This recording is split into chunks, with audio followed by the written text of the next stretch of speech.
The Lord be with you. I'm Deacon Keith Fournier, and our first reading is from the book of Exodus.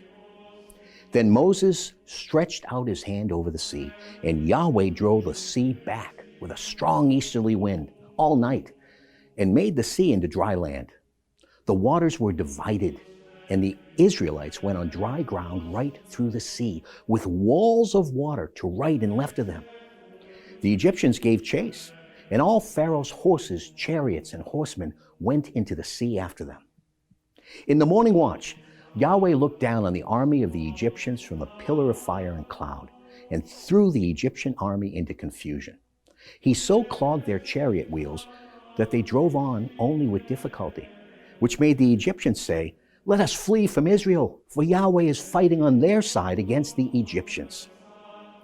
Then Yahweh said to Moses, "Stretch out your hand over the sea, and let the waters flow back on the Egyptians and on their chariots and their horsemen."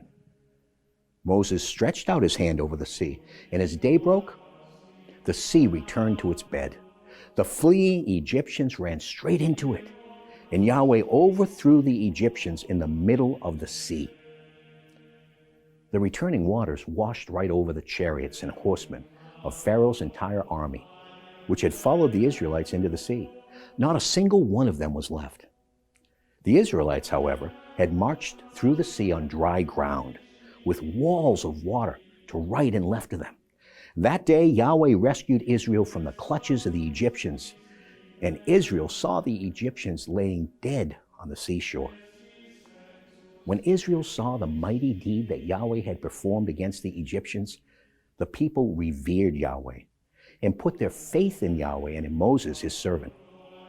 It was then that Moses and the Israelites sang this song in Yahweh's honor. "I shall sing to Yahweh, for he has covered himself in glory. Horse and rider he has thrown into the sea." And our response? From Exodus 15.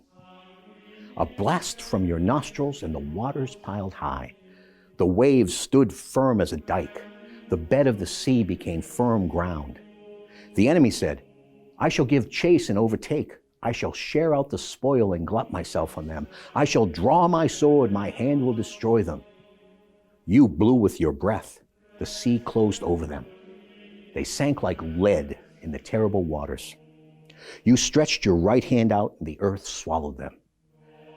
You will bring them in and plant them on the mountain which is your heritage, the place which you, Yahweh, had made your dwelling, the sanctuary Yahweh, prepared by your own hands." A reading from the Holy Gospel according to St. Matthew. Jesus was still speaking to the crowds when suddenly his mother and his brothers were standing outside and were anxious to have a word with him. Still speaking to the crowds when suddenly his mother and his brothers were standing outside and were anxious to have a word with him. But to the man who told him this,